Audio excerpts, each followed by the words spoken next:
And this is Brother Saad here in London. And this is the Spiritual Discussion Program. And very soon I should be having Brother Gregory joining us. And I'm just going to put him on this. Hopefully he's going to join us any moment.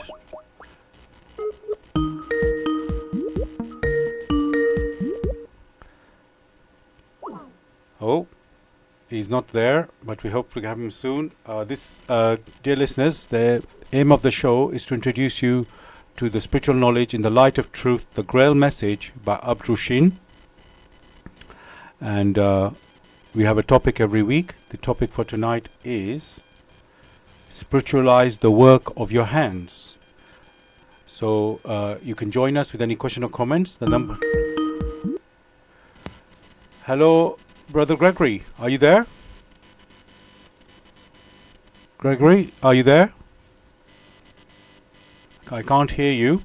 I hope you're not on mute. Are you there, Gregory? We've got you online. Hello. Oh, hello, Gregory. This is Saad. Can you hear me? I can hear you, but I don't think you can hear me.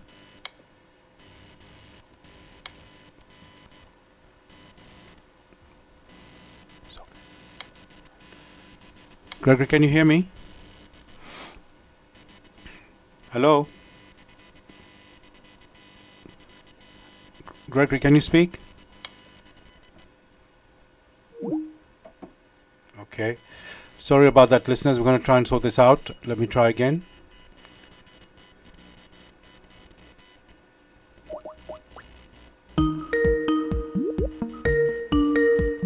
Brother Gregory is always abroad. Today he should be in Sweden. Hello? Okay, we're still having problem.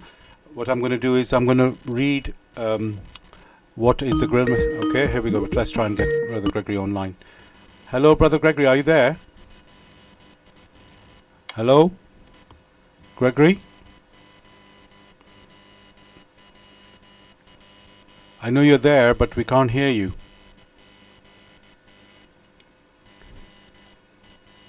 Hello. Hello, Gregory, can you hear me? I can hear you. Hello. I can hear you, yes. You can't hear. There's something. Hello. Yep. Hello there, Gregory. I'm here. Okay. There's something not. He can't hear us.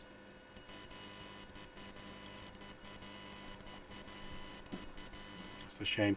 I'm going to try and get him on the phone. Maybe that's the way to get him. Okay. Here we go.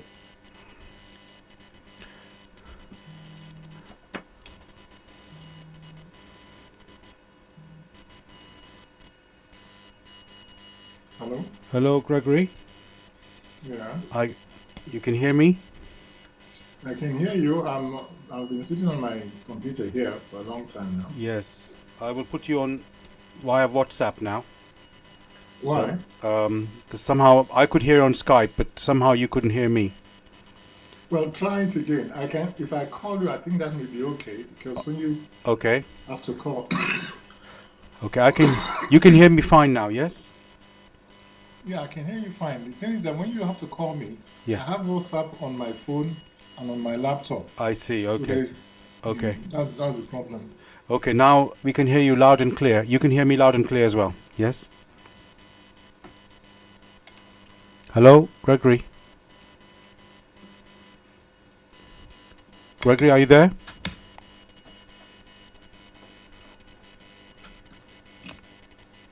Hello, Gregory. Can you hear me? Hello? Sorry, listeners, we seem to be having a technical problem. Hello, Gregory. You're definitely not on mute, are you, Gregory? I hope you're not on mute there. Hello. Hello? I can hear you.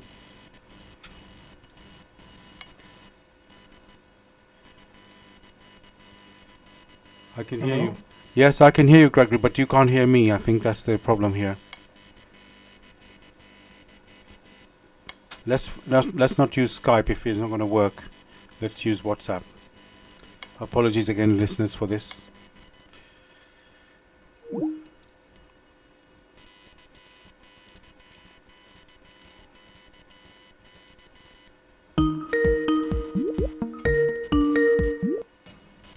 Hello, Gregory. Hello, Gregory, can you hear me? Hello? Hello? Hello, Gregory. Yes, it's Saad. Can you hear me? Hello, I can hear you. There's something that's allowing you to hear me. Hello? Yes. Hello, Gregory. Let me try this.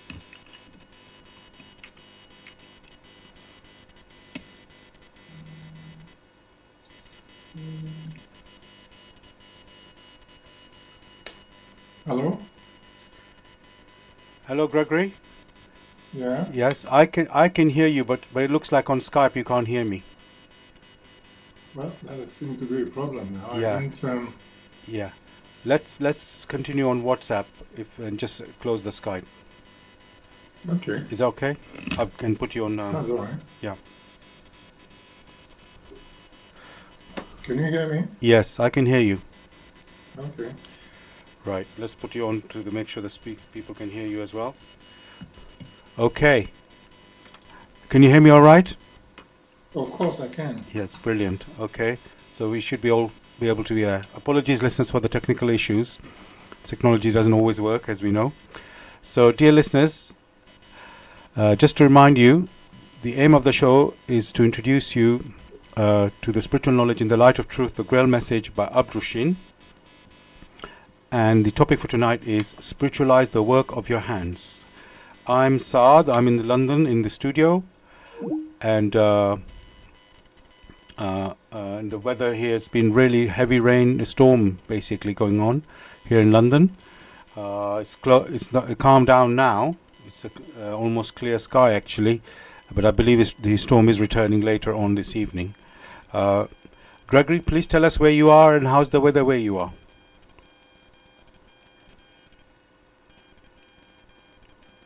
Hello, Gregory?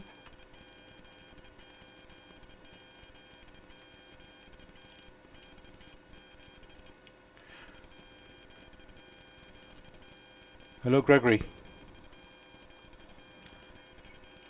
Okay, I'm going to increase my volume. Okay. Right. Please tell us again where you are, Brother Gregory. Loon? Okay. It seems I can't hear you now. It's really funny. Oh boy. Okay, hold on. I can hear you now. Gregory, are you there? Yes, can you hear me? I can hear you. Apologies, I had you on mute on the WhatsApp. Now I've got you loud and clear. Yeah, please remind us where you are and how's the weather where you are? I am in Lund in southern Sweden. Okay. It's been cloudy and rainy a bit, but it's okay. All right, good. Okay, I'm going to read out a text about what is the Grail message. The Grail message in the light of truth by Abdushin is a spiritual knowledge of life. It offers an explanation of the world, a picture of creation on the basis of natural laws. Its lectures contain valuable basic elements as a help in life. For through the knowledge mediated, the reader is again brought closer to life and led back to God.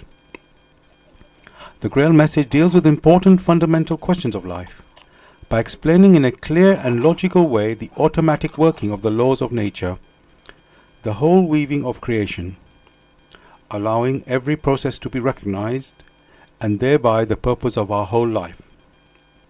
It is directed at the individual and speaks to the innate experiences of the human being, their strengths and weaknesses. Thus, every reader has the opportunity to discover through the intuitive perception if what is stated is the truth. Combining with matter-of-fact reasoning, a complete world picture arises, where there is no separation between the visible world and the great world beyond the five senses, nor any separation between scientific and religious striving for knowledge. I'd like to give you a couple of quotes from the author of the Grail message, Abdushin. The hearer and reader of my lectures should always work within himself, keenly probing and building bridges from one lecture to the other, as well as out into the great and small world happenings. Only then will he be able to understand the Grail message and find that it gradually shapes itself into one complete whole, without leaving any gaps. Again and again in all the happenings, the reader will come back to the basic features. He can explain everything without having to change even one single sentence. The word of the Grail message lives, so that it permits only those people who really carry the honest desire in their souls to find abundantly. All else is automatically rejected by it. For the arrogant and those who seek superficially, the message will remain the book with 7 seals. And I'd like to give you one more quote from the author. I wish to fill the gaps which have so far always remained unanswered in the souls of men, and which never leave any serious thinker in peace if he earnestly seeks for the truth. So, dear listeners, I want to remind you again, the topic for tonight is Spiritualize the work of your hands. You can join in with any questions or comments. The number to contact us here in UK, it is 079 444 31366. And you can call, text or use WhatsApp.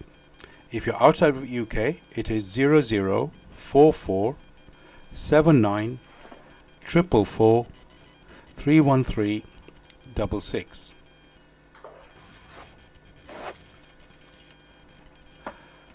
Gregory, I want to start. This topic is, there's quite a few points in it, really, and people could have sort of very different ideas about what it means. Spiritualize the work of your hands. And I'm going to start with this potential understanding. People might think like this. So, when we say spiritualize the work of your hands, and by the way, listeners, this is a quote that the topic we have chosen tonight is actually a quote from the author of the Grail message, Abrushin. So it is in the Grail message. So that's what he advises: spiritualize the work of your hands. Now, Gregory, somebody might look at that and think that before you begin any activity, we're talking on earth now, before we begin, we should always say a prayer or ask for blessing.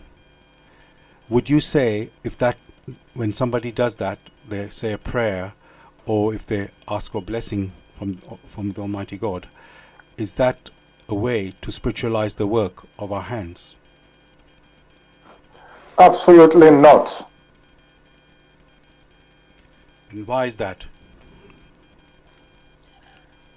Because the expression to spiritualize the work of your hands, once you revise it carefully and understand, it's only a literal interpretation. The right interpretation will be to spiritualize your activities. So it's not only the work of your hands. What about the works of your thoughts? There are other instruments so whatever you do, ensure it swings in accordance with the will of Him who granted you the opportunity to exist. When that is done every time, in practice, then because it has arisen from out of the Spirit. By the way, the Spirit referred here is the inner core of man. And one must differentiate that which is lasting, that which is more of permanence, and that which is transitory. That which is transitory is activities born out of the intellect. That which are of permanence are activities born out of one's intuitive perception. The way the Spirit works, basically, is that the Spirit, through its activities, sort of initiates the intuitive perceptions. Waves come out of the Spirit.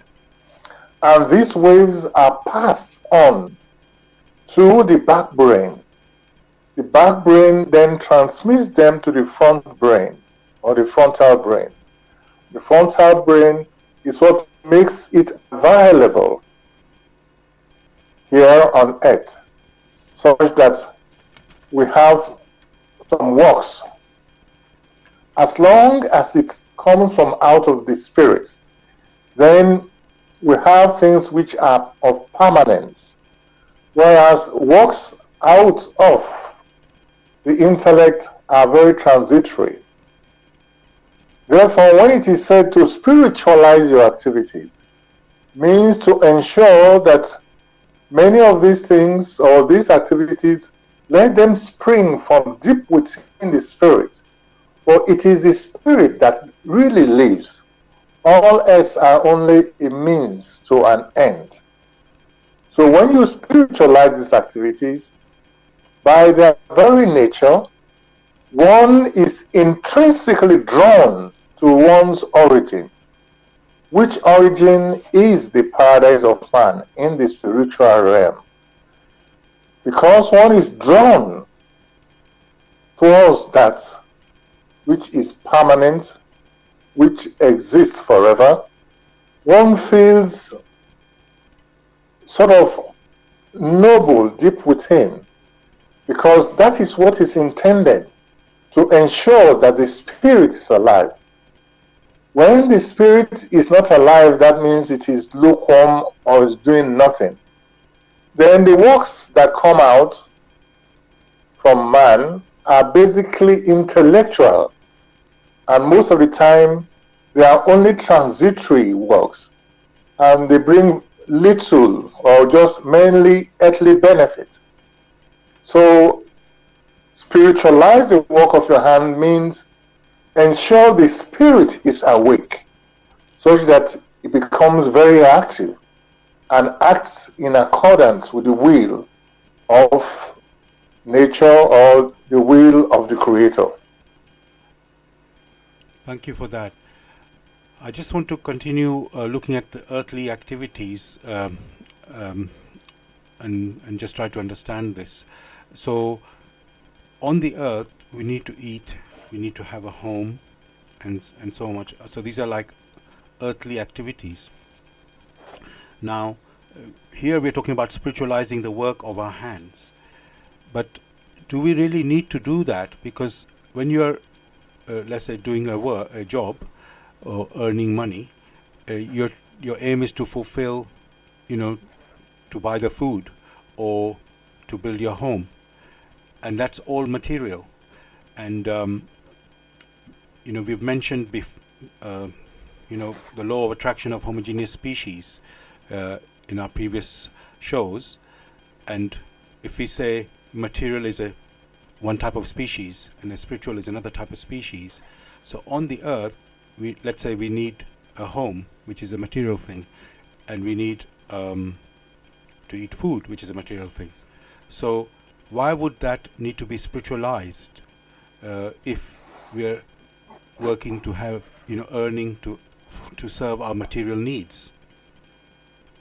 Well, that same question was asked of Christ when it was asked, should we pay taxes to Caesar?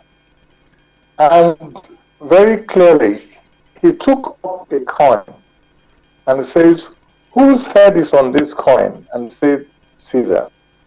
And he then admonished them, give unto Caesar what belongs to Caesar, and to the Lord what belongs to the Lord. What belongs to Caesar or material things are transitory. These are tools which one needs in order to fulfill one's spiritual activities. Take, for instance, when you want to move from one place to the other, either you walk or you take some form of transport. Are you now going to deny yourself the transport which is available and say, no, I'm going to walk when it's about 100 miles away. So one has to understand that here on earth, there is the material. The material is only transitory in helping to fulfill the spiritual volition. So the material is not all encompassing. It's only a tool. So one has to make use of the tools which the earth provides. When one needs to go do some work, of course, one has to work, because that type of work helps you to exercise the physical tool, be it the intellect or the physical body. Should one not exercise the physical body because one wants to spiritualize one's activity? Should one not exercise the physical body and stay in one place and think, oh, I am fulfilling the will of the Almighty? Motion is a law of creation. One cannot remove oneself from motion, be it here in the physical, material, or in the spiritual. Movement is always there. However, the movements here on earth, they are slower than the movements which we have in the spiritual. Thank you for that, Gregory. Now, again, on this earth, I see your point about seeking spiritual values, but the majority of the world here is seeking material goals. And so people who are, let's say, seeking spiritual values, can they really succeed, because how I mean is, can somebody who's looking spiritual values also be materially well off? So what you notice is people, let's say poor people, they seem to suffer at the hands of the people who are materially powerful. And there's also this sort of a competition with, where basically those who are, let's say, have contacts or have resources, they're more easily able to win contracts and get jobs. And while those who haven't got such resources seem to suffer. And also we know that whenever we talk in this show, we talk about the laws of creation, the laws of nature. And when you look at nature, you see animals sort of fighting each other. The ones who are stronger, they survive, and the ones who are weaker, who die. So is there something similar happening with the human beings, where those who are weak do not, they just are not successful, basically, while those who are strong, and I'm talking in a way materially here, material strength. So is there something there that, let's look at that first, and then I will have something more to say. Sorry, the question is not complete. So my question is there something there? Yeah, my question is, those who seek spiritual values, does that mean they are deprived of material wealth and resources? Do they have to sacrifice that to achieve their spiritual goals? And others who are more... Actually, that is a very wrong impression. That when you are in a society, you need to make provisions for one's needs. In making provision for one's needs, one needs to be able to interact with others in that same society and use the resources which are available. So when it is said that some are rich and some are poor, those who, in quotes, are rich in resources are those who have spent quite some time have focused on the needs that are necessary here on earth and ensure they are able to have sufficiently enough to fulfill their tasks. There are others who sit by, do nothing, and envy others who are always on the move. Here on earth, spirituality and materialism will have to go hand in hand. One cannot say because one is striving after spiritual things, and therefore he himself will not provide a home for himself or herself, or make provisions for the family. That would be very wrong. Such a principle should not be in place.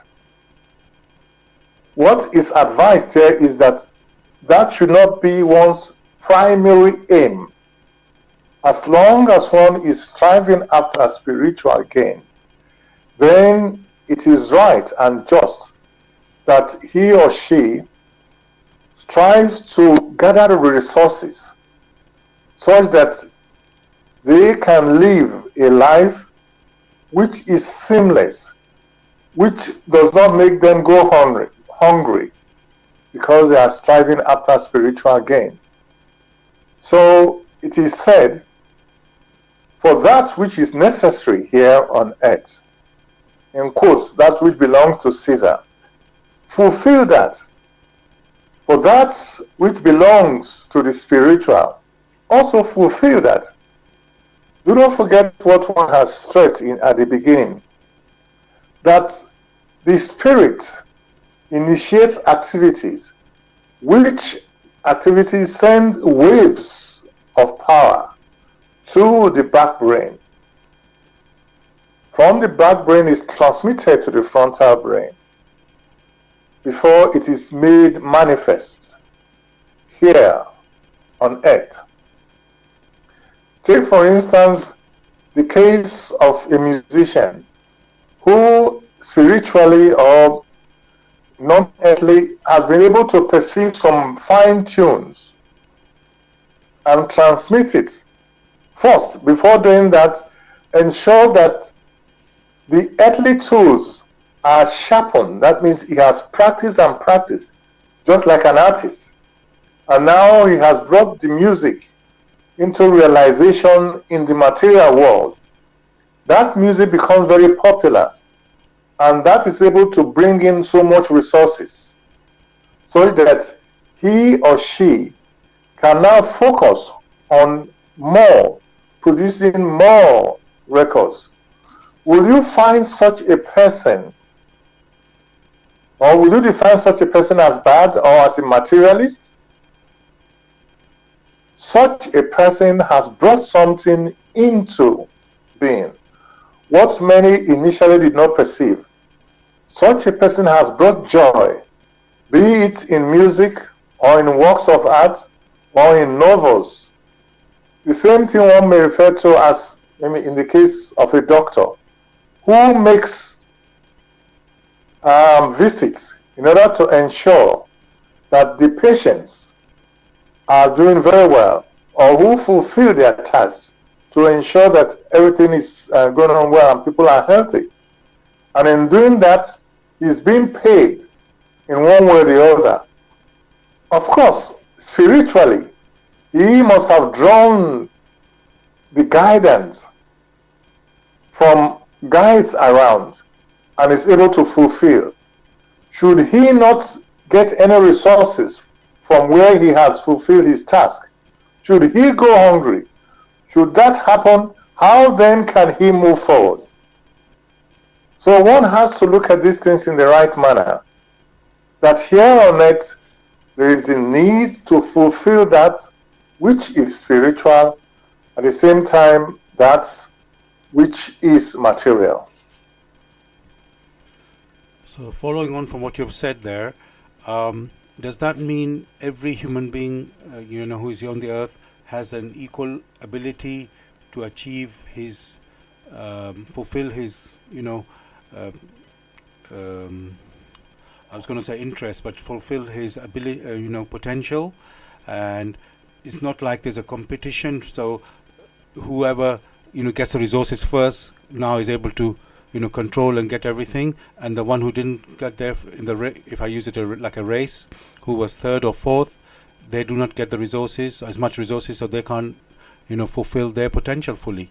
So is it that can everybody achieve what their potential is, basically, or is there like and how I'm trying to compare it is with nature, where certain animals, you could say, are top of the food chain, and so they're able to catch their prey, and they're stronger, basically. So that's why they're the stronger one. They can have them, let's say, more access to what they want to be, while the ones who are at the bottom of the food chain, they're just sort of, I was going to use this word, at the mercy of the one above on the two food chain. So they can't achieve their potential.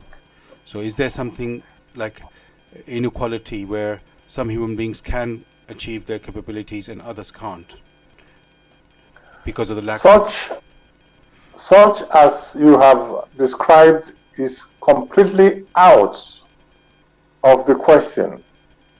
Each human spirit is granted the opportunity to achieve their potential, which potential may be in redeeming themselves from the knots they had tied in the past.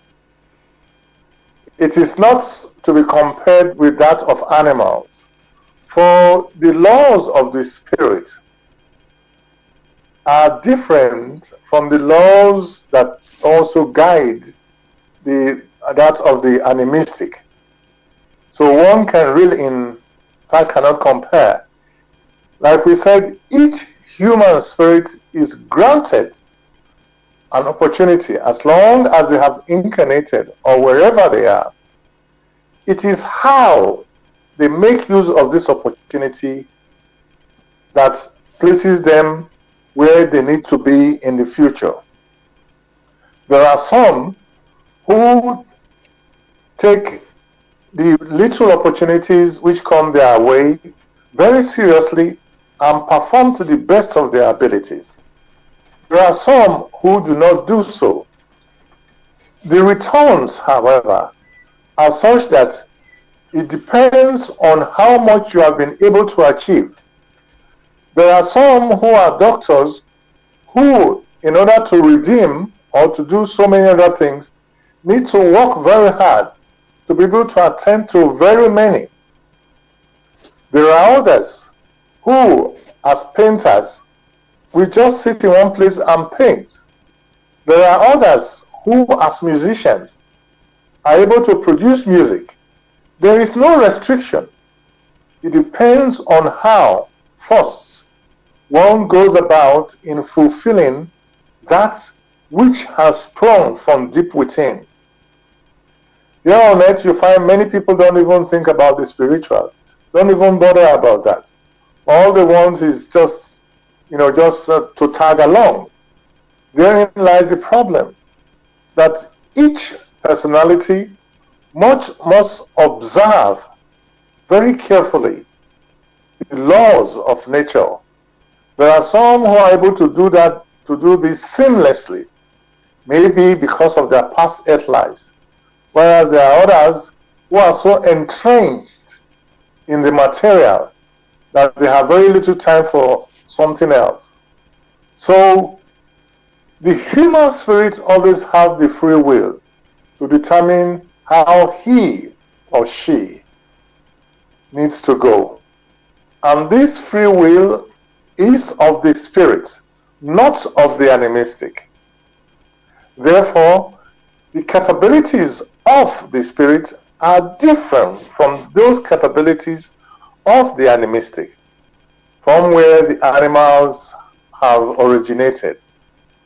The origin of the human spirit lies much higher, and because it lies much higher, they are granted the opportunity to attract and that opportunity is balanced by the free will.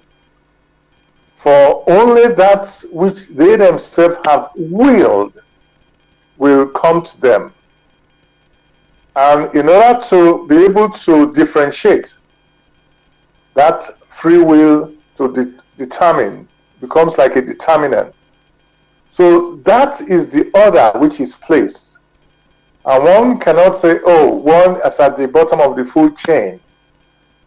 Most of the time, some of these observations which have been placed are wrong, because you will find even in the so-called food chain, sometimes you find some behavior. You find a lion, which is supposed to be at the height of the food chain, all right, even moving along with a lamb. Why is that so? So there are many questions one needs to ask. If there is any aggression, most of this aggression which has been put there by man can only be ascribed to the way man has lived and has brought so many things into being. However, one can look at a different perspective, that there must be some form of competition. Since most of you like football, can you imagine a situation where there is no competition? How would you have sharp teams? Another example one can give, can you imagine that if we only have one musician and who keeps playing the same tune, before long everything will become boring. So we have fierce competition. Fierce competition doesn't mean they destroy themselves. It is man who is not matured enough, who now says because of competition, and cooperation, wants to destroy the other person. You might as well say, okay, in football, you should have a weak team, or there should not be any team at all, and so one keeps scoring goals. So it is the wrong attitude that man has adopted that has caused all the problems. And as long as the wrong concepts and the wrong attitude are preserved, therein lies the wrong application of the power that flows through man. Thank you so much, Gregory, for that. Dear listeners, you're listening to the Tuesday night program, the Spiritual Discussion program. The aim of the show is to introduce you to the spiritual knowledge in the light of truth, the Grail message by Abdrusheen. And if you'd like more information or get a copy of the Grail message, you can go to this website, which is www.grailmessage.com. I'll spell that: www.grail, Grail, message, MESSAGE.com. And the topic we're discussing tonight is Spiritualize the work of your hands, which is a quote from the author, which is a quote in the Grail message from the author Abdrusheen.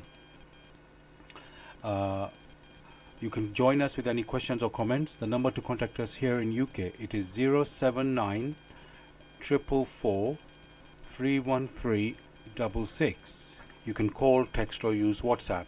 And if you're outside of UK, it is 0044 79 444 313 66. Now, Gregory, I want to talk about, we are saying what it is to spiritualize the work of our hands. But what if we are not doing that? Which I would say is the majority, the case in the world, in the majority, as I said, most of the people have material goals, not really spiritual goals. So what is the consequences of not seeking or to spiritualize our work, or not even aware of it, never mind, just not doing that? In the first instance, one is very mindful to say most people are not spiritualizing the work of their hands, or their works are not spiritual. Because one is unable, one doesn't have that overview of the activities of everyone. Only when that is the case will one even dare to consider that. But like one has discussed in the past, there is the need to look at the spirit. What is man? And like we keep stressing, the inner core is of spirit. When you look at a personality, you see the physical body. You do not see the soul. The soul, the core of which is of spirit. And therefore, many a time, the judgment is only on what one is able to see physically or to hear. For we are only granted here the 5 senses in order to be able to interact here on earth physically. What is above that? That which activates the physical body is not even considered. But unless that is considered, then we are not talking about the whole picture. For it is the whole picture that must be brought into the equation. Therefore, when you look at from the earthly side, you see the physical body. With the physical body, we also have the brain. The brain is more of a tool which is able to gather information and to some extent store that information to be utilized whilst one is here on earth. Some of the impressions of the lessons it has learned is passed on through the back brain to the spirit, such that the spirit can now make use of it. There are many souls without the physical body. If they do not have the physical body, how then can they interact with others? Of course, they will flow past walls because their vibrations are different. So they are unable to interact meaningfully. Therefore, the physical body is a gift which, when made use of in the right sense, should bring benefits to the spirit. It is the spirit that activates the physical body. And therefore, if one carries out one's activities only with respect to the physical body or with respect to the brain, and does not allow it to filter back, to go back to the spirit becomes immature. For those experiences it needs to mature, it will be lacking of it. And one should understand that the spirit had to leave paradise as an unconscious spirit germ. It has to traverse that vast long distance to come here where things are cooler, where it is able to experience using the physical body such that the experiences becomes parts of its own spiritually, because it has to interpret them spiritually and holds them very dearly. However, when those experiences do not flow back to the spirit, then it's immature. Means if that happens continuously for a long time and the time granted for maturity is up, it means it will have to go back from its origin as an unconscious spirit germ, because it wasn't able to unfold its ability, which abilities is supposed to have brought it much benefit. So it is the spirit that is alive. The physical body, strictly speaking, only cooperates for a brief moment in time. Nowadays, people live up to 100, 120. Long time ago, it used to be 700. But now, that's not the case. So the brief moment that is granted to the spirit to experience, it needs those experiences, which experiences must flow from the tools that the physical body provides. That means from the senses. And it goes back to the back brain and again back to the spirit.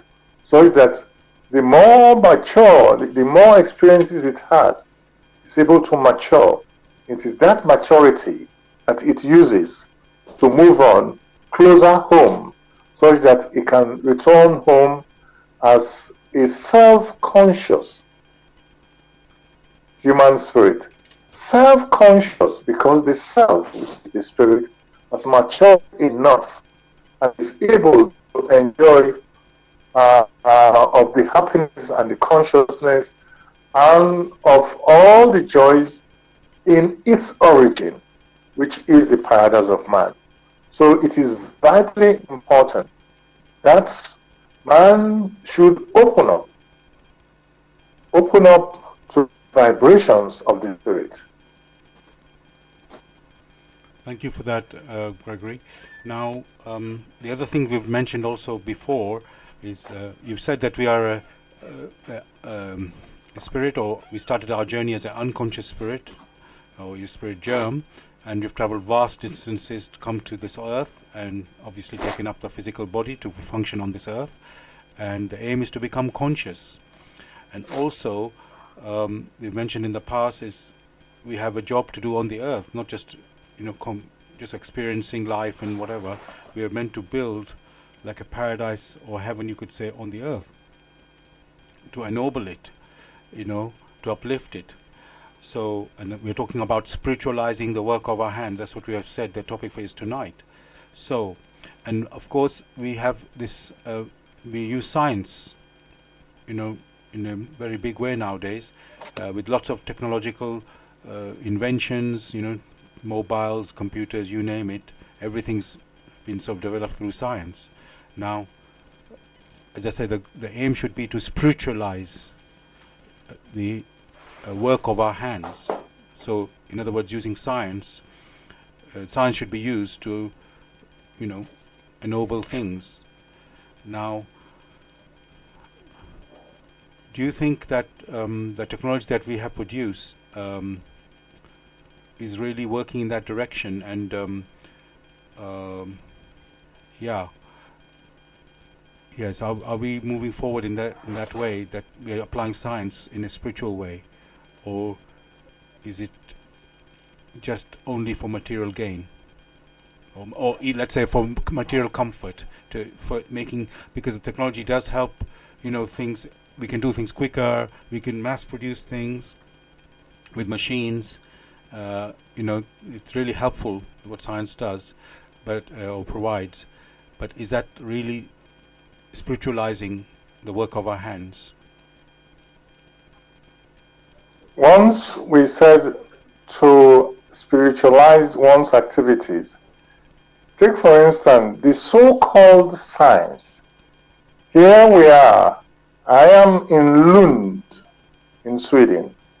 There you are in London, and we are communicating seamlessly, hopefully.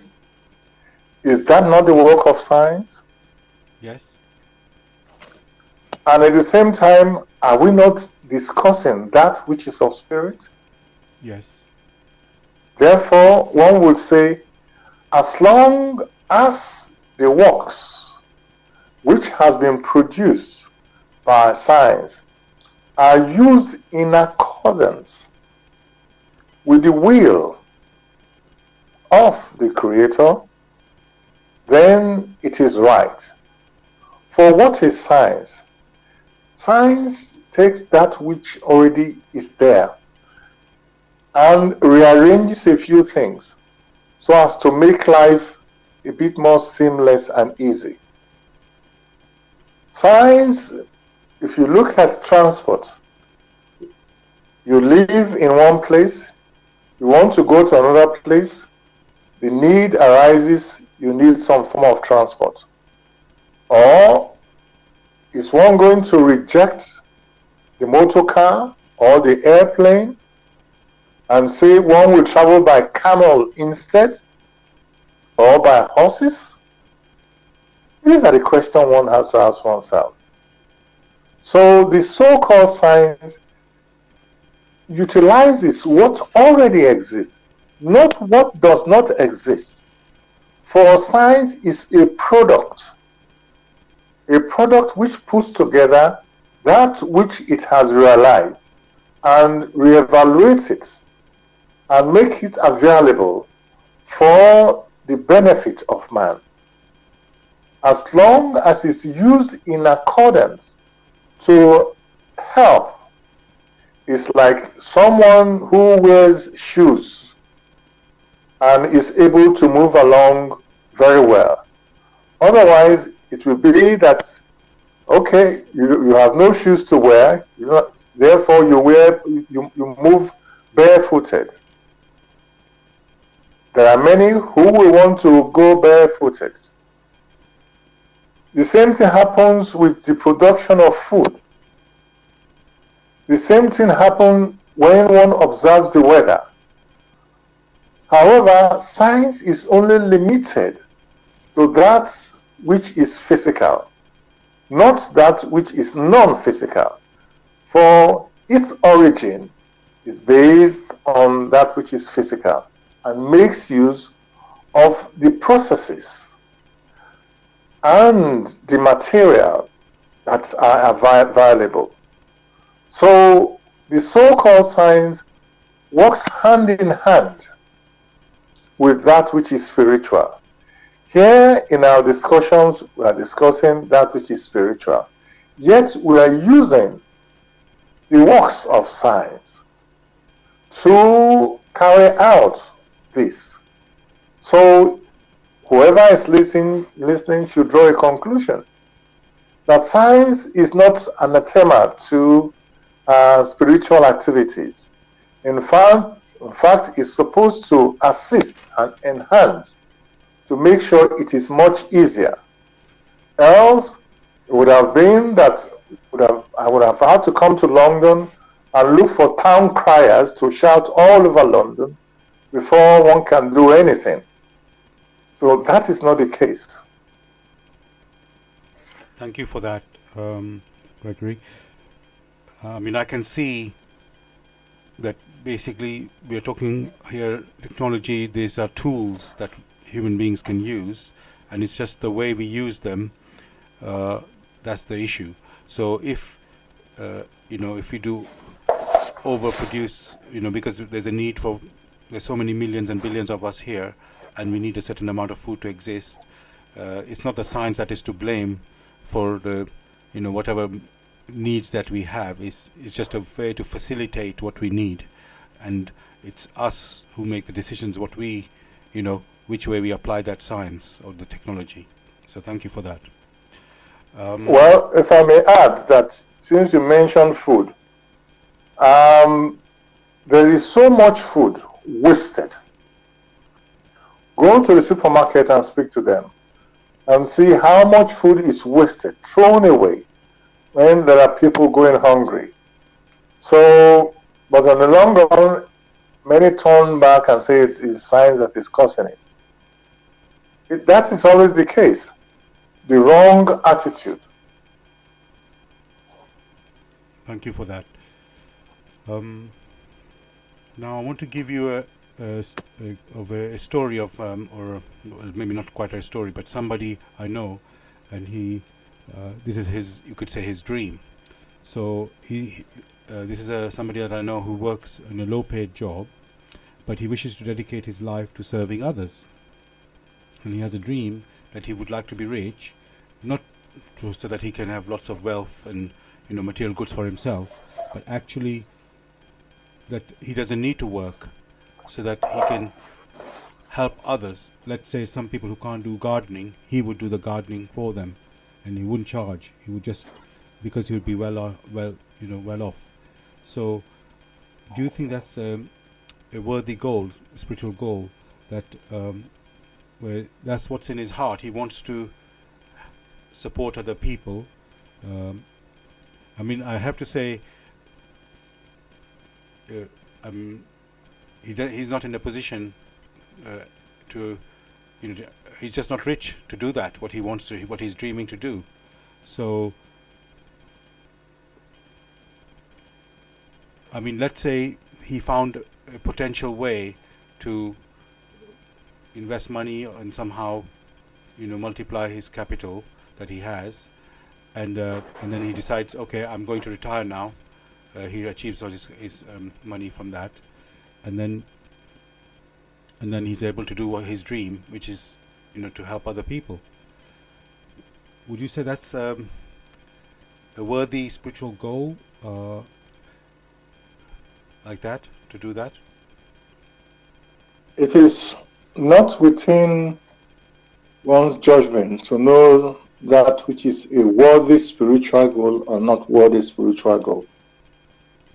But each human spirit must set for himself or herself the highest task possible here on earth, and must strive to achieve these particular goals with the materials that are available here on earth.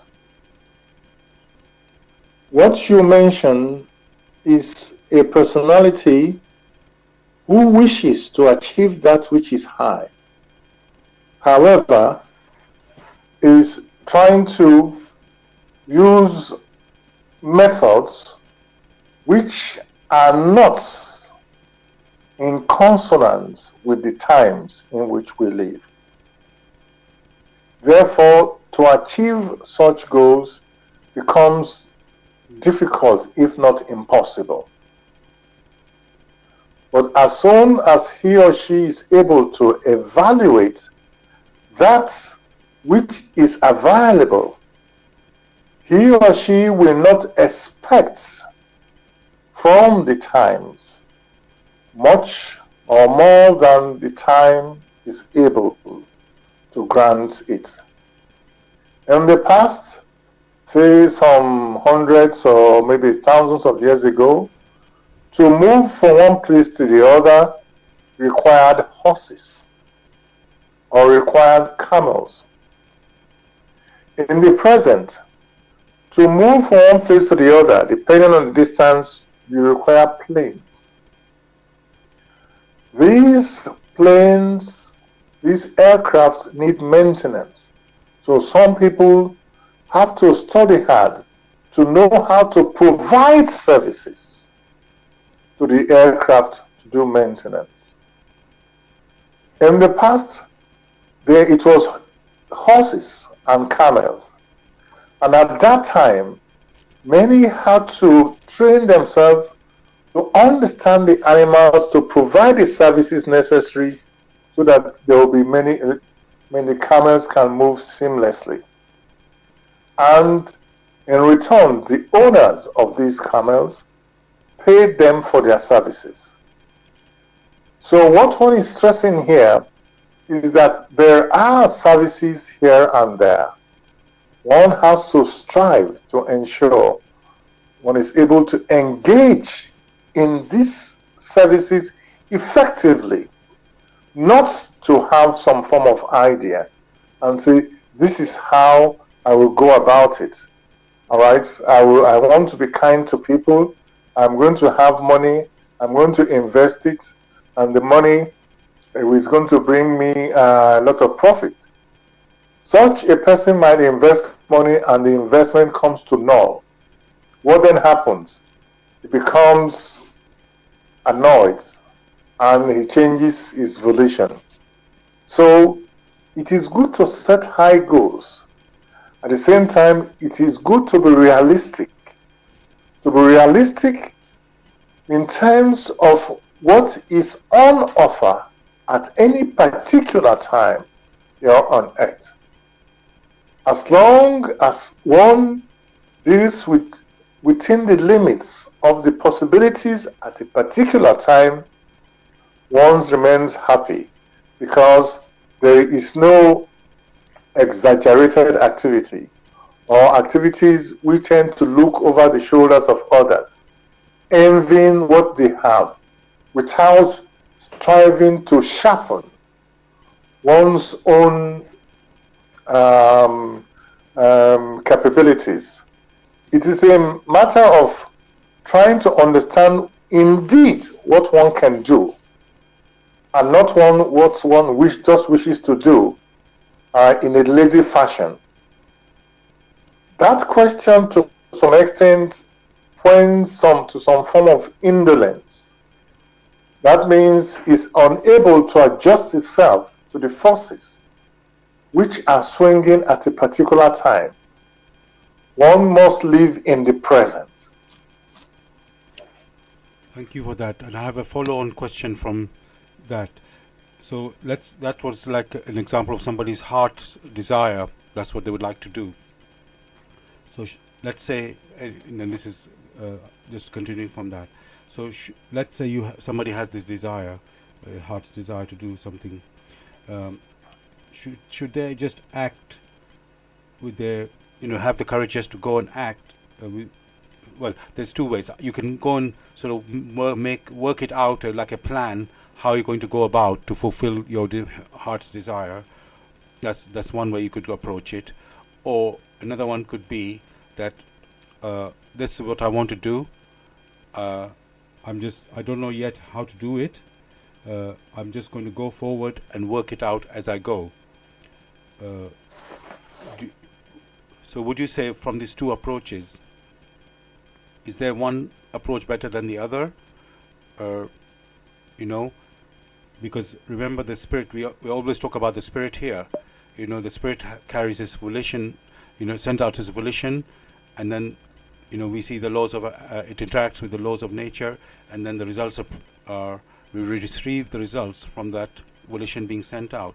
So my question is that, do we have to, when we have something that we want, a heart's desire, do we have to plan it like ahead, everything, or can we just be courageous and see how to, just work it out as we go? The answers to the questions you raised, one has a firm and good volition. Here on earth, there is the preparation in the fulfillment. It's like one intends to achieve a particular goal. It's like one wants to run 100 meters in 10 seconds. Would you say that without planning, without practice, you are going to do that 100 meters in 10 seconds without planning? No. That's the first example. The second example, you want to embark on a journey. There are no plans because deep within you, you think is the right thing or you perceive is the right thing. This is similar to the so-called Brexit, where people set out on a journey without any initial plan and they intend to make the rules as they go along. The laws of nature must be observed. The laws of nature through which the human spirit came into existence must be observed. And in anything, there is need to plan, to practice, to weigh before one jumps in such an impetuous manner. And that has been the biggest problem of many. Setting out to achieve a goal without any plan. They are like stormtroopers. For when the challenges then come, they give up as soon as they encounter these challenges. For who will design a plane without considering all the challenges that are likely to assail that particular aircraft? Who will design a shoe without first testing it out to see whether the shoe will fit? Who will sort of do some designs to ensure that of some clothes and will not test out to see whether those clothes fit? Who will build a bridge without testing that bridge to ensure it's able to carry the load? So whatever man needs to do, the first thing in the fulfillment is the preparation, the weighing again and again, and taking it in little steps. So whoever wishes to go on a long journey without planning, without any plan, has already failed. The good volition he has does not suffice here on earth, because there will be challenges. If you want to stay at the top of your game, then you must prepare yourself again and again. There is no musician who can remain at the top of his craft or of his music if he doesn't practice again and again. The same thing with the doctor. As in all activities, there is continuous improvement, which starts from the beginning of preparation and taking little steps to reach the goal. Thank you for that, Gregory. I've got another question, this time about, you could say, career, or, career really. So, in many, let's say 30, 40, 50 years ago, when you started in a job, you'd stay in that job for life. And but that's not the case anymore. Nowadays, people, either the company gets rid of you or you find something new for yourself. So one thing I wanted to say, so in those days, people were like specialists in one field of the, of work, let's say. But today we find people with many talents. So let's say a teacher or a nurse. I know you see that in the TV shows. They come on, and they want to be an artist, singer or some sort of performer, because these people have dreams. They started as a teacher. They became a teacher. They did well, and they became good teacher, or they became a nurse, let's say, and they were good in that job. And then they still had this dream that they want to be a singer or performer. And then now we know that the job like a teacher or a nurse is a much more stable, and secure job.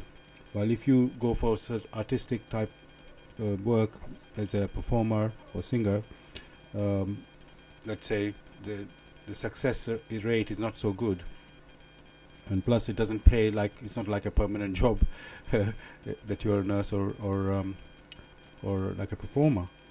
So do you think that people can really succeed changing their career? Are they only like good in one field? Really, they can really be the good in that field, and then the other field which they might have some talent in, but it's not like, well, I don't want to put pigeonhole anybody, because we know we've seen success in every lots of different people. So so my question really is that, should we just develop ourselves in just one field and just maintain ourselves in that, or you think we can actually capable of doing other fields, work in other fields, and be as successful in the other field as well? One should observe very carefully that the skills or the abilities or capabilities of the human spirit are manifold. And therefore, if one has experienced the art of communication of difficult things and making them simple to another, one may become a teacher. There are some who, due to their past weaving, now they have come in order to support others, say in the health sector, and in quotes are brilliant in it. They then fulfilled their inner desire or their inner calling in that field. The same personality may have a deep desire or calling or talent for music. The human spirit has that free will to determine how he or she intends to proceed. What will be wrong is to limit the activities of the human spirit and say, oh, you are a good teacher, stay there. You are a good doctor, stay there. You are good in another field in music, stay there. The human spirit has come here to experience. And it's left for it alone to determine how it needs to experience. If it is looking for a permanent job, there is nothing like a permanent job. For what is referred to as permanent is only to a large extent temporal. For before long, others will come along who have sharpened their skills in the job you are doing and will excel better than yourself. Because when the word permanent is mentioned, people before long sleep. They do nothing because they are not even alive again in the earthly sense, since that job, in quotes, is permanent for them.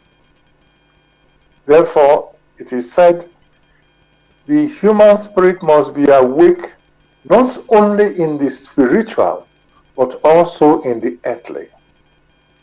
In doing that, is able to taste of this and taste of that. Is able to move from one place to the other in order to experience.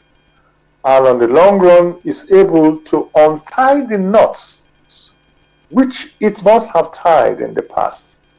Those knots could come, the untying of the knots could be when they are as teachers or as they work in the health sector or in the musical sector. As long as they harbor the right attitude, knowing fully well that here on earth, one needs to exert oneself, one's abilities to the highest, then one will say they are on the right path. But to hold on to one experience and stay there is not advisable. Thank you for that, Gregory. Dear listeners, you're listening to Blessed Radio. This is the Tuesday night spiritual discussion program. And the aim of the show is to introduce you to the spiritual knowledge in the light of truth, the Grail message by Abrushin. And if you want to get a copy of the Grail message or get some more information on the Grail message, you can go to this website, which is www.grailmessage.com. I'll spell that. www.grail, Grail, message, MESSAGE.com. The topic we're discussing tonight is Spiritualize the Work of Your Hands, which is a quote from the author of the Grail message. And may you also quote where you took it from? Yes, it's in the lecture in the Land of Twilight, in the Grail message. So yeah, and you can join us with any questions or comments. The number to contact us here in UK, it is 079 444 31366. And if you can call, text, or use WhatsApp. And if you're outside of UK, it is 0044 79 444 31366. Again, you can call, text, or use WhatsApp. So, Gregory, I want to go to something that Jesus said, which is work and pray. And of course, we are talking about work here and spiritualizing the hands of our work. The work of our hands, sorry. What does that mean when Jesus said that? Work and pray. In the first case, the expressions that come from out of Jesus must be understood in a spiritual sense. And work is an activity which is carried out by the personality, whether that activity is earthly or non-earthly, but it's an activity. Pray is also an activity, but something has to be brought into place. When you walk, some strength, some energy has to stream into you. So, when it is discussed in a spiritual manner, it means that which has been granted to you spiritually, make use of it in such a way that it will bring you benefits. So spiritually, the power waves that stream out of the universe from on high, we need to make use of those power waves in such a way that it will bring benefit to creation as a whole, not only to us. That, in brief, for now, is what one will refer to as walk and pray. Walk in the sense of engaging in some form of activity in such a way that the power waves which assail us is used in the right sense. But to get the whole picture, one will refer every listener to the Walk in the Light of Truth, the Grail message. It is a lecture which is filled with so much happiness, with so much joy, that what one has just mentioned is like an infinitesimal grain in that lecture. So one will only enjoin others to go examine for themselves. Thank you for that. Now, we see people who are from, let's say, from some religions, and they utter a prayer before they start an activity, or when they're leaving on a journey, which is part of their, religious belief and practice. And this, they believe, will protect them and bless them. Is it really so? And what if they're just doing it out of habit? How can that prayer help and protect that activity they're doing?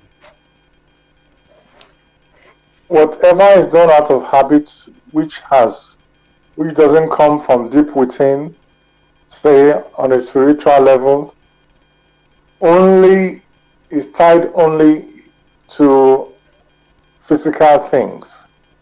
It is spiritually valueless.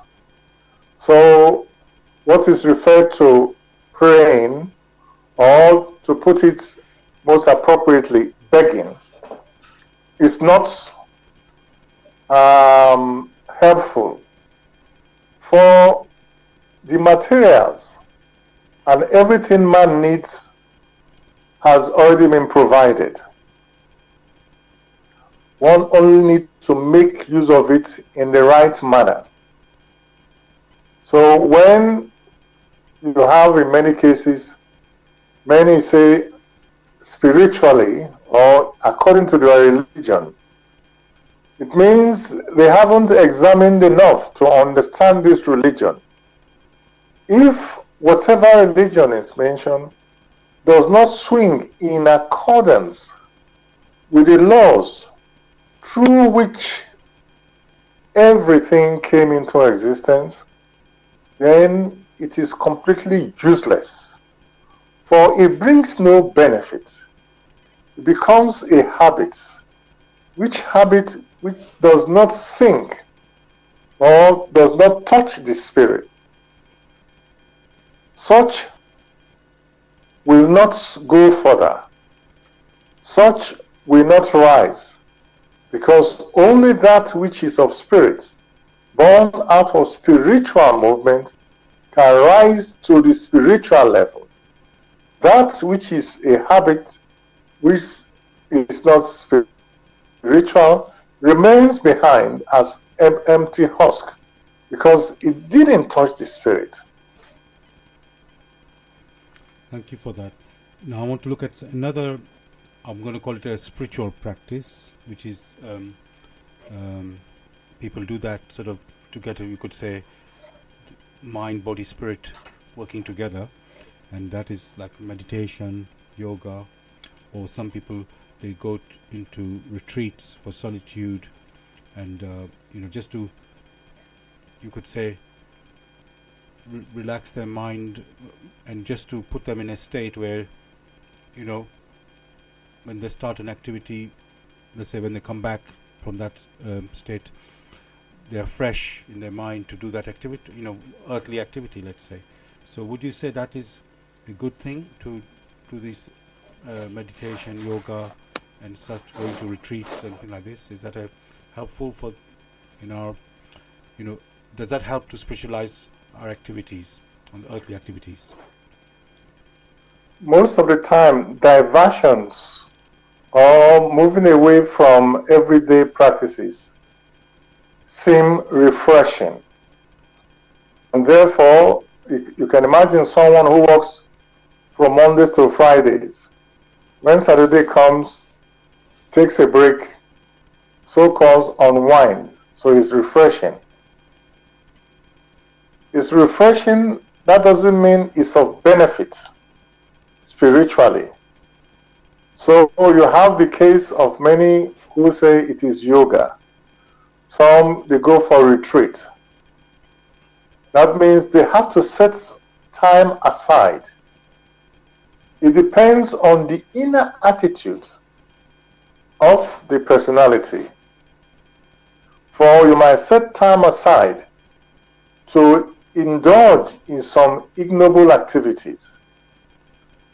At the same time, you might set time aside to indulge in quiet self-communion, to understand the nature of the activities around you, or to understand the laws of creation or laws of nature, which we keep discussing again and again. And by the way, we have mentioned the laws of creation and keep quoting them, does not mean that everybody accepts them as the laws of nature. They themselves need to examine in continuous activities to confirm that indeed these are the laws of nature which do not vary, which remain the same. Only in confirmation again and again can they come to a conviction and then trust. So only in examination can one come to conviction and trust. So if along the line these same personalities are setting time aside for quiet reflection and with the right attitude, then it is of benefit.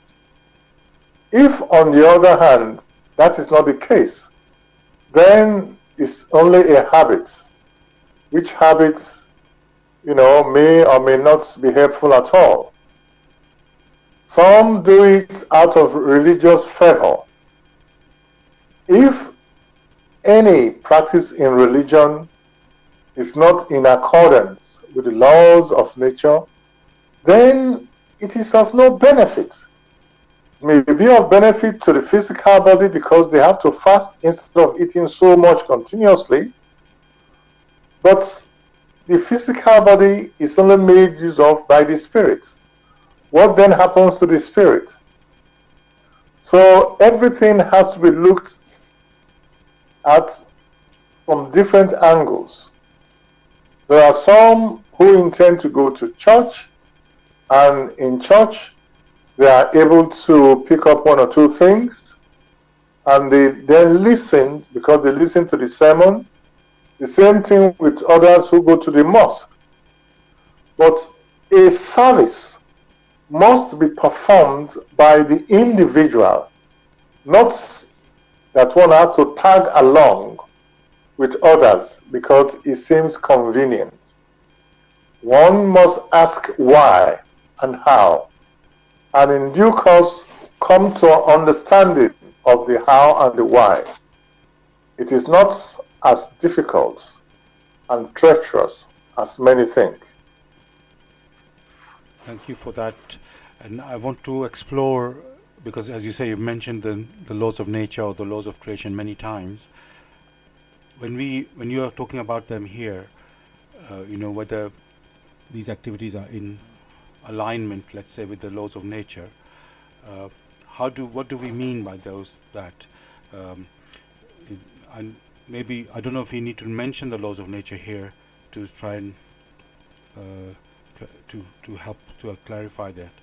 So, when we said, for example, prayer has to align with the laws of nature, or going to meditation or yoga, that has to align with the laws of nature.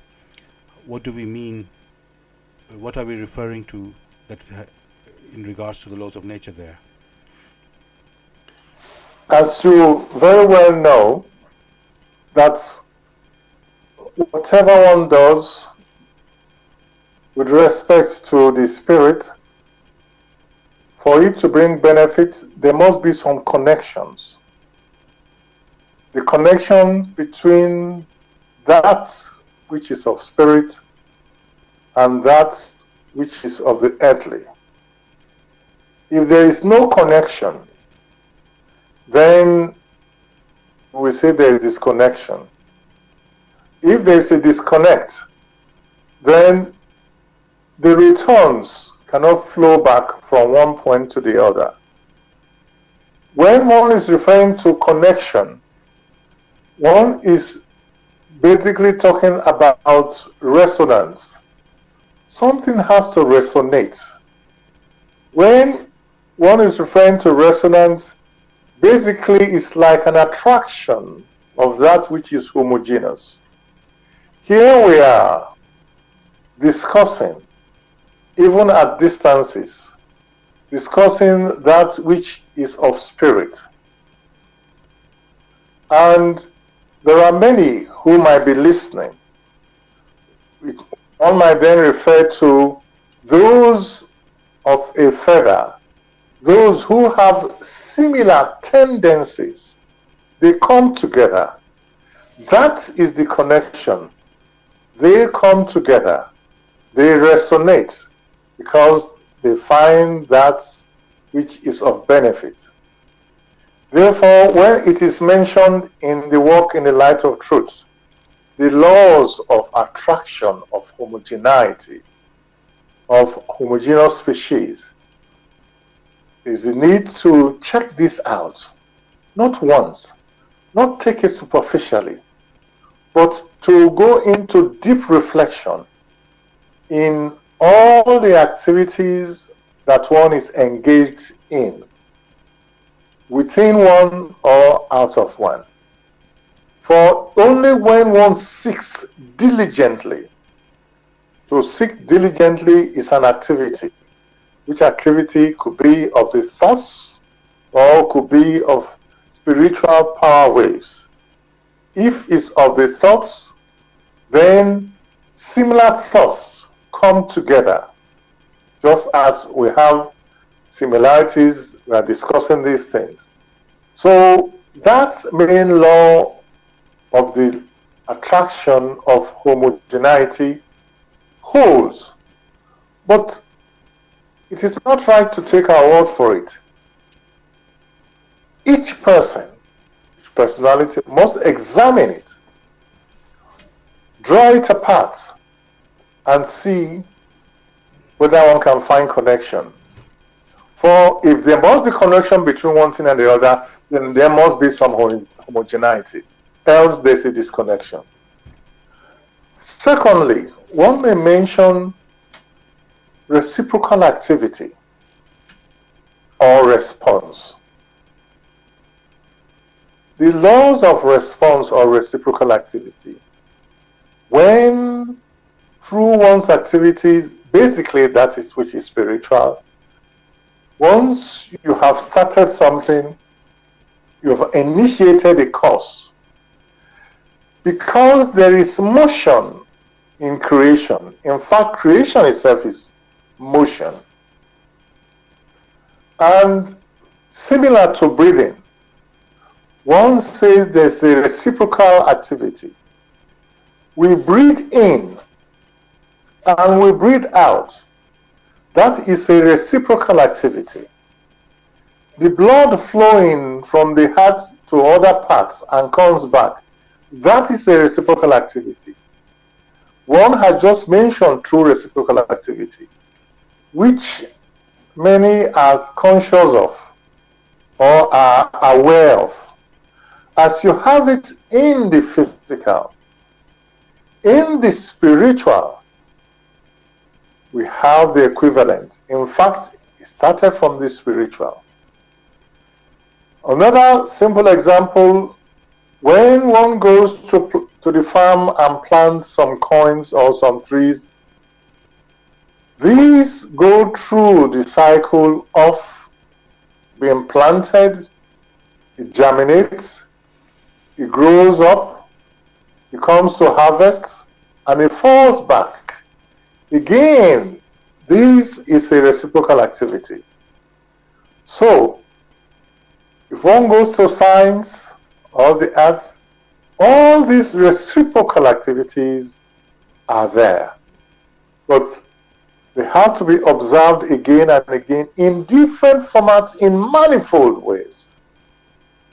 And whatever the human spirit thinks about, whatever his or her profession, is able to observe these reciprocal activities.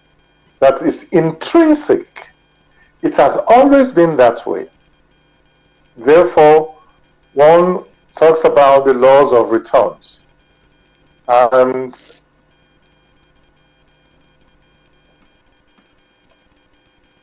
that which is the same thing it's going to reap. So these things are very common. They are so common and they are one can see them without needing to verify them, knowing fully well if you sow, you have to reap. There is a third one which is referred to basically as gravitation. And what is gravitation? Gravitation has its origin in density.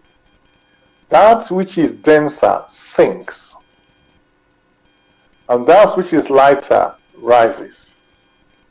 A person in science will dismiss that and talk of gravitation and in a different manner and talk of space bending, but that is very minute and trivial. For if you take the very simple basis of science, where it is said in one of their basic theorem in the energy conservation, you will find that it is very clear. One doesn't need to go into details, because in these discussions, space is provided for each one to examine for themselves so as to come to personal conclusion in different formats again and again. So there is the law of spiritual gravitation, which gravitation means that human spirit that feels denser through its activity remains below because knots have been sewn which holds it down, whereas that which is lighter through its activities feels drawn up to its origin, the lighter spheres of creation, of which the spiritual is one of the highest. Above the spiritual is the realm of the divine. That is not what is mentioned here for now. But since man is of spirit, one feels drawn towards that which is of spirit. Again, there is the need to go and strive to understand in the proper setting the works in the light of truth. For only there can one have more clarity about what light is and what truth is, and therefore the understanding of the work in the light of truth. Thank you, Gregory. Dear listeners, you're listening to Blessed Radio. It's the Tuesday night spiritual discussion program.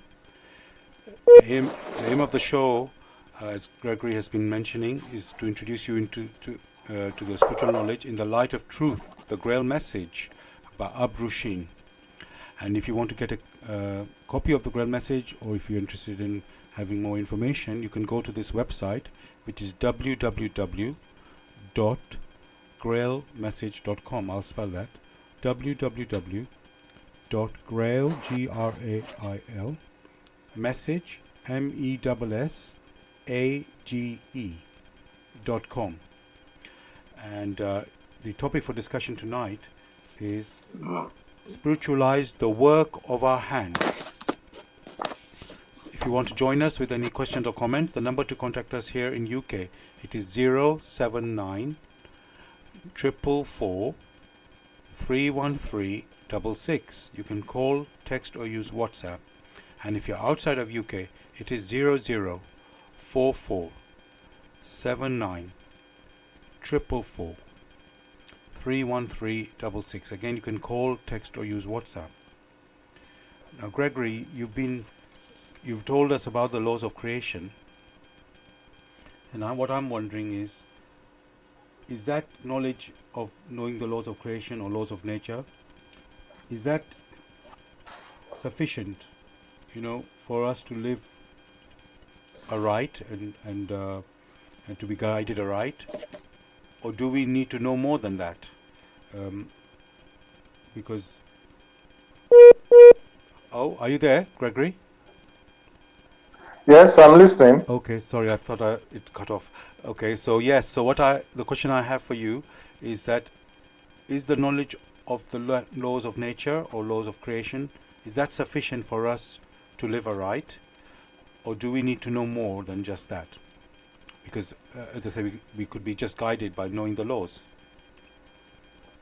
The laws of creation remain invariant. The laws of creation support creation. Whoever needs to carry out activities must do it in such a way that they accord with the laws of creation, such that it will bring it benefit. Not acting, not carrying out activities. Oh, Gregory? Hello, Gregory? Yes? We lost you. Can you just say the last sentence, because we lost you there? The laws of creation, they are invariant. They themselves do not change. We as human spirit may change in our maturity, but the laws remain the same. It is these laws that we must observe in such a way that it will help us to mature one step at a time. These laws of nature or laws of creation, do they suffice? Outside the laws of nature, the human spirit does not exist. Within the laws of nature or the laws of creation, the human spirit exists, although it exists as an unconscious spirit gem. Therefore, only the laws of nature can assist the human spirit in its gradual maturity to become self-conscious. Self-consciousness as measured by the laws of nature through which the human spirit came into existence. So there's no getting around the laws of nature. It means that in all our activities, one will ensure that one swings in them aright. To swing in them aright is equivalent to making the right construction. Otherwise, it will be the works of man, which are supposed to be spiritual, which are supposed to bring so much benefits, which benefits refers to as the maturity of the human spirit, they come to naught. It means, therefore, one will have to return home, return back to its origin as an unconscious spirit gem instead of a self-conscious spirit to enjoy of the activities that swing in paradise. So there is no getting around the laws of nature. What had happened with many religions were different perceptions based on their level of maturity. At that time, they had to give, in quotes, bylaws. But with the understanding now of the work in the light of truth, in the self-examination quietly of these laws and confirming through activities that indeed these are the laws of nature, and then swinging aright, many a knot are severed. And as long as these knots which would hold it down are severed, the swinging of creation is such that man has that inner sensation, that perception that is being drawn to that which is higher, being drawn back to its origin, where the streets are paved with gold, where there is so much homogeneity, where this matured spirits who are now self-conscious have no further desire but to swing unconditionally in the will of the Almighty. Thank you for that, Gregory. From what I'm getting from what you've said is, there's many teachings, basically every spiritual teaching talks about life after death. I mean, when I say that, I mean life after earthly death. So, because we know that we obviously, with the knowledge we have talked many times, we are spirit and we exist before the earth exists and all that. So, what are the point I wanted to make is basically that is the laws, just the knowledge of the laws, is that sufficient, or do we need to have a greater knowledge than that? But I think what you're implying is, if you experience these laws, you will get to know about, for example, life after earthly death, because once you follow these laws, even if you didn't know about, you didn't, let's say, read up about it, you'll get to experience, or you, let's say, have some sensing about that there is life after earthly death. Because obviously there are many teachings out there the spiritual teachings which tell you that, as, let's say, as a belief. But if I understand you right, we can find that knowledge of life after earthly death through the experiencing of the laws. Am I correct to say that? To some extent, yes. What happens is because the human spirit or many personalities do not have any clarity of the overall picture. When the word spirit is mentioned, the distorted impression is such that there is the consideration of something somewhere. But now with the walk in the light of truth, when the word spirit is mentioned, it is the inner core of man which is referred to. It is that inner core of man which makes use of the physical body for a period of time between earthly birth and earthly death. The question which every personality must ask, if in truth I am of spirit, and that spirit has existed before earthly birth and after earthly death, where was I before I was born? Then I need not ask, is there life after death? The question would have been, is there life or was there life before birth? Life itself refers to the spirit, not of the physical body, which is brought together, which only cooperates for a short span of life, or a short span of space and time, which is maybe about 100 years in time, and is tied to the physical things using the five senses. That is not what it's referred to, for that is temporal. But that which is permanent, which is of spirit, must have existed. So one needs not worry, because first one is convinced through quiet reflection that, number one, I am of spirit. And therefore, since that spirit predates the physical body, one must have existed. And we know fully well that since it has only come to make use of the physical body, it is the physical body which comes into being and then disintegrates at the time of death, and therefore it continues to live. Therefore, it is not rocket science to understand there's life after death. Therefore, when you have teachings talking about life after death and writing volumes of literature, it's a complete waste.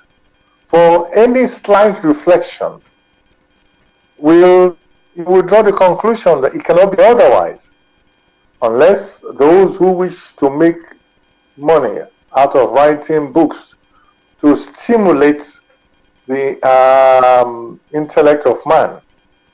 So these things are very clear. Even science itself confirms that energy which is spirit, all right, cannot be created and cannot be destroyed. If it cannot be created, it means it must have existed, because it cannot be destroyed. So just simple reasoning will lead man there. And if we hold so much to science, and science, the highest principle, which is of physics or whatever one cares to call it, already tells us that energy, which we refer to as spirit, cannot be created or destroyed, then it means it's already existed. So one should examine very quietly. You don't need to have become a professor or go to school. In fact, there are many who have not been to school as such, which is based on what many call education, who through their perceptions are able to transverse all this and are more knowledgeable than many a man who has spent his life in the university environment, quoting all sorts of rules which many don't understand. So these things are self-explanatory. But as usual, never ever take one's word for it. Let each one examine for themselves and come to their own conclusions. Thank you, Gregory. I've got another question which might be considered light-hearted, but because of the topic we have tonight, which is spiritualize the work of your hands, I just want to go there. There's a famous proverb which says, all work and no play makes Jack a dull boy. Now, you know, whenever we have a spiritual discussion, it's always very serious. And it appears that that's all it can be. So are we allowed to have fun and laughter? You know, we see the children playing, having fun, but when we become adults... Well, the question one will ask, or one can reframe it, works refer to activities. Play, is it not an activity? Yes. Therefore, how... Are you there, Gregory? Dull boy. Can you hear me? We just lost you for the last bit. Can you just say... Okay. Yeah. I said... Yeah, go on. I said works refer to activities. And I did ask, is play not an activity? Yes, it is. So if play is an activity, then that saying has to be considered very differently. You cannot say all activity and no activity makes somebody dull. Now it becomes like a contradiction. It is true that there is variations. It's only talking of variations in the sort of thing man does. You do not expect to walk you're going for a journey and you do not take breaks. So thank you for this. Oh. Will be drained. Can you hear me? Yes, we lost you again for a few seconds, but I think we got the gist of what you said there. So okay. So yeah, basically breaks are necessary. We can't be working like 24 hours non-stop and not have a break. So we know that literally nobody can survive this, at least in the physical level. We know that. So yes. So fun and play is okay. Of course, it has to. Yes. It has to be. You have to. Is the alternation of activities from one state to the other instead of remaining in one state. That's what it means, literally. Now, I've got one final question now. Should we only do work that we enjoy or put our heart into? I mean, I know it sounds ridiculous, but I'm thinking of like there's always something that we don't like cleaning. Let's say for some people, not everybody. Some people we don't like cleaning or ironing. How can we enjoy this activity, or we just have to grin and bear it? Well, as with everything, there must be variations. There are some that's due to indolence, some does not want to engage in. But if these things are necessary, then, like say ironing or like cleaning, if one doesn't engage in it, has one got the resources to pay out to others to engage in it? These are the questions. But there are some things which are necessary, like you need to take care of yourself. You need to exercise. One cannot exercise for you. But many will say, oh, I'm too tired to exercise. That person doesn't take a walk. Fair enough. Before long, becomes, that personality becomes so big, the physical body becomes so heavy that it's unable to carry out its activities harmoniously. So, yes, there must be continuous activities, although a variation of it. Thank you for that. We've come to the end of our show now. Dear listeners, I hope you enjoyed the discussion. We were talking about spiritualize the work of your hands. I think it was a very interesting topic.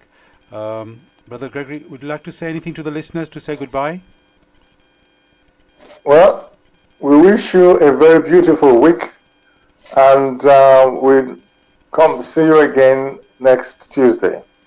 Yes, thank you for that. I don't have a topic yet for next Tuesday, listeners. I will work on that one, but we'll surely be talking about something. And hope you enjoyed the show. And yes, I urge you, like Brother Gregory, to pick up the Grail message and examine what it says and what it gives, about understanding of our life here. So have a great week. God bless. Take care, everybody.